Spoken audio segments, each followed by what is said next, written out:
स्वागत है आप लोगों का इस वीडियो में। ये क्वेश्चन नंबर 13 हम लोग सॉल्व कर रहे हैं। Too much very easy question है ना, सबसे आपसे बन गया होगा। देखो क्या कह रहा है कि an object having a velocity of 4 metre per second is accelerated at the rate of 1.2 metre per second square for 5 second. अच्छा, find the distance travelled during the period of acceleration. तो एक कोई ऑब्जेक्ट है ना, मेरी आदत है थोड़ा कार बनाने का, वैसे ये गलत आदत है लेकिन ठीक है। तो ये कार किसी वेलोसिटी से जा रही है किसी पार्टिकुलर डायरेक्शन में, है ना, मेंशन नहीं है लेकिन मैंने मान लिया है। ये इनिशियल वेलोसिटी है, टाइम इक्वल टू 0 है यहाँ पर। फिर 5 सेकेंड पे यह कार थोड़ी आगे आ गई होगी, ठीक है, और इसकी वेलोसिटी भी बढ़ गई होगी क्योंकि क्वेश्चन में कहा गया है कि ये एक्सीलरेट कर रही है 1.2 मीटर पर सेकेंड स्क्वायर से, 1.2 मीटर पर सेकेंड स्क्वायर से, ठीक है।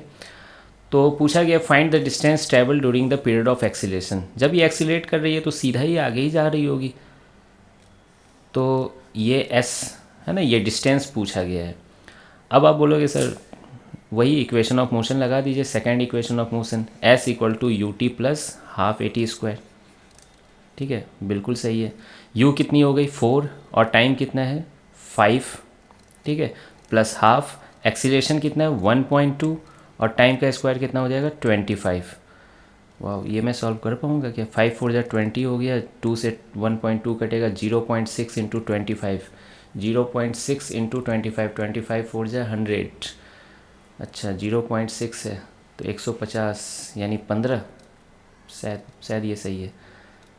20 और 15 कितना हो गया 35 मीटर। तो आप बोलोगे कि यही आंसर है सर, हो गया, आंसर आ गया है ना, आंसर की में मैच भी कर रहा है। लेकिन थोड़ा ठहरो, है ना, ये ध्यान रखना कि ये जो एस होता था फॉर्मूला में, ये डिस्प्लेसमेंट होता था, ठीक है। और चूंकि यहाँ आप स्ट्रेट लाइन में जा रहे हो बिना डायरेक्शन चेंज किए हुए, तो डिस्टेंस ही डिस्प्लेसमेंट के बराबर भी है, ठीक है। तो इसलिए ये डिस्टेंस 35 मीटर आंसर हो रहा है, ठीक है। एक नहीं होता है, आंसर आ गया है लेकिन एक छोटा सा मतलब ध्यान रखना चाहिए बेसिक चीज़ों को, क्योंकि अच्छे क्वेश्चन में फिर है ना कांड हो जाता है यहाँ पर।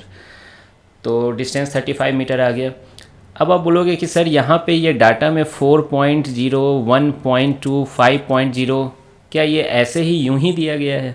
नहीं, है ना, इसका सीधा सीधा लेना देना है सिग्निफिकेंट फिगर से, ठीक है। मैं उसमें नहीं जाना चाह रहा हूँ, है ना, उसमें कुछ रूल्स होते हैं, आपको क्लास में पढ़ाया गया होगा कि इसके कितने सिग्निफिकेंट फिगर्स हैं, इसमें कितने सिग्निफिकेंट फिगर्स हैं, जब एडिशन और मल्टीप्लिकेशन करते हैं तो कितना सिग्निफिकेंट फिगर यूज करते हैं, ठीक है। तो हम लोगों ने देखा नहीं और इत्तेफाक से आंसर सेम आ रहा है, मतलब सही आ रहा है ना। आंसर में भी देखिए 2 सिग्निफिकेंट फिगर्स हैं, ठीक है। तो ठीक है, मैं अब इस पर कोई कमेंट नहीं करूँगा, लेकिन ये सोचना चाहिए, क्यों जेई मेंस में 2-3 बार ऐसा पूछा गया है जहाँ आंसर आप 100% लाओगे। जैसे आंसर 40 आ रहा है तो ऑप्शन में रहेगा 40, 40.0, 40.00, 0, 40.0, समझ लो इस टाइप से आंसर रहेंगे, वहाँ ना सही से सोचना पड़ता है। खैर अभी मन किया मैं बोल दिया, शायद अगले क्वेश्चन में मैं इतना अच्छे से मेंशन ना कर पाऊँ इस चीज़ को, ठीक है। तो इस पर ध्यान रखना चाहिए ना सिग्निफिकेंट फिगर्स पर। खैर ठीक है, फिर है ना, मिलते हैं नेक्स्ट वीडियो में।